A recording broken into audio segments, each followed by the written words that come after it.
Halo teman-teman semuanya, apa kabarnya nih? Semoga kabarnya baik dan sehat selalu. Sebelumnya, perkenalkan nama saya Karina dengan NIM 3120220004 dari kelas 7 MMNX. Pada kesempatan kali ini, saya akan membahas salah satu materi manajemen jasa, yaitu tentang Consumer Perception and Emotion in Service Design. Sumber dari materi kali ini dari chapter 8 dalam buku Essential of Service Marketing yang ditulis oleh Wirtz tahun 2022.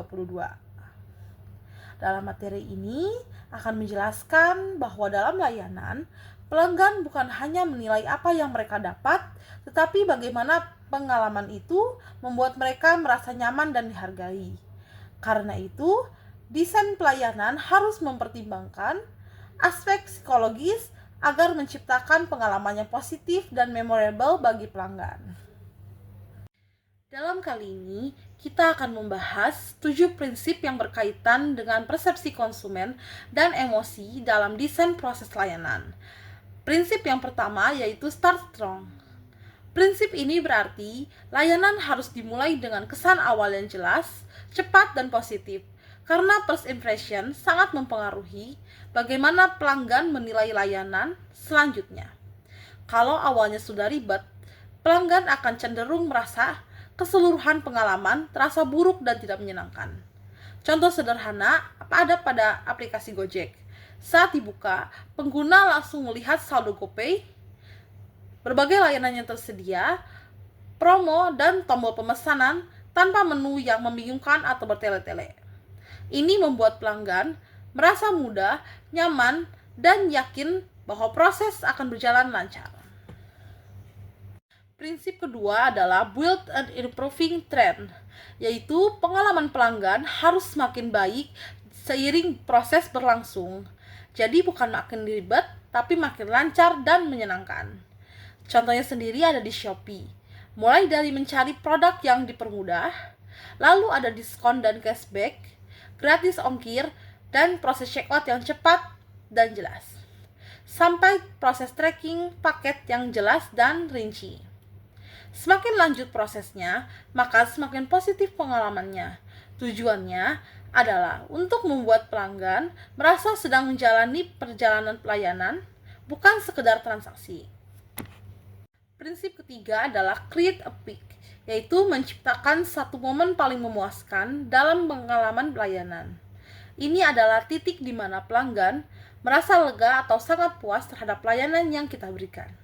Contohnya sendiri di Traveloka. Setelah proses pembayaran selesai, etiket muncul otomatis tanpa perlu proses verifikasi manual. Momen yes berhasil, inilah yang menjadi peak experience bagi pelanggan. Prinsip ini penting karena pelanggan lebih mudah mengingat satu momen terbaik dibanding seluruh prosesnya. Prinsip keempat adalah get bad experience over early, yaitu bagian yang kurang nyaman dalam layanan sebaiknya dilakukan di awal. Contohnya sendiri di tiket.com. Pengguna langsung diminta mengisi data penumpang, memilih kursi, dan metode pembayaran. Memang sedikit merepotkan di awal, tapi setelah itu prosesnya dibuat lebih simpel, yaitu setelah proses di awal selesai, pelanggan cukup melakukan pembayaran, dan setelah itu etiket akan muncul secara otomatis.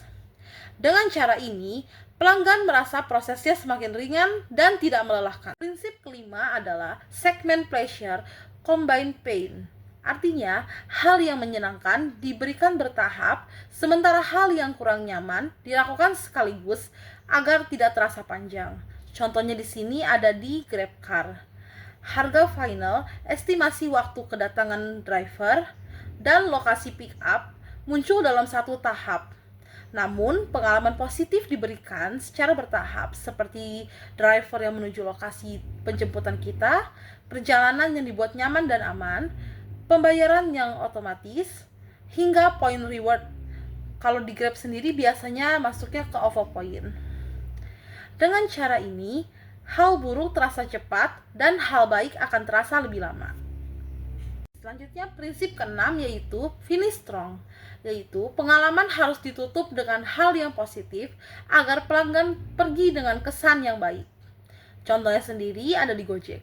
Setelah perjalanan selesai, pengguna mendapatkan ringkasan perjalanan, poin reward, opsi memberi tip, dan ucapan terima kasih dari driver.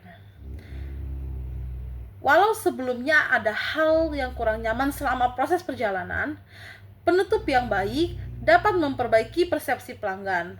Karena dalam layanan yang paling diingat adalah awal dan juga akhir, bukan selama proses itu berlangsung. Oke, sekarang kita akan masuk ke prinsip yang terakhir, yaitu use emotion prince, yaitu memahami emosi pelanggan di setiap tahap layanan dan meresponnya dengan tepat. Contohnya sendiri ada di Shopee. Ketika paket terlambat atau ada masalah, pelanggan bisa melihat tracking real time, chat seller, akses pusat bantuan, atau langsung ajukan refund atau pengembalian barang dan dana. Respon seperti ini membuat pelanggan merasa didampingi dan dihargai. Jadi, layanan yang baik bukan hanya menyelesaikan masalah, tetapi juga mampu mengelola emosi dari pelanggan tersebut. Oke, sekarang kita masuk ke kesimpulan. Kesimpulan dari materi ini adalah 7 prinsip ini membantu perusahaan jasa menciptakan pengalaman yang bukan hanya efisien, tetapi juga menyenangkan secara emosional. Pengalaman pelanggan bukan sekedar soal kecepatan dan harga, tetapi bagaimana layanan tersebut membuat mereka merasa nyaman dan dihargai selama prosesnya berlangsung. Dengan menerapkan 7 prinsip ini, perusahaan dapat meningkatkan loyalitas, kepercayaan, dan juga engagement pengguna atau pelanggan. Sekarang kita masuk ke bagian penutup. Sebagai penutup, saya akan memberikan satu quote of the day dari Bapak Don Norman, yaitu Bapak User Experience Design. Beliau berkata, "The key to great service is not perfection, but how the experience makes people feel." Maksud dari pernyataan ini adalah Bapak Don Norman ingin berkata bahwa layanan yang baik bukan berarti harus sempurna, tetapi bagaimana layanan itu membuat pelanggan merasa dihargai dan juga nyaman. Berasa kita sudah sampai di ujung video. Terima kasih telah bersedia menonton dari awal hingga akhir video ini. Semoga pembahasan dalam video ini dapat kalian pahami dengan mudah. Jika kalian suka dengan pembahasan dalam materi ini, boleh bantu pencet tombol like-nya. Sampai bertemu di video-video selanjutnya. Terima kasih semuanya.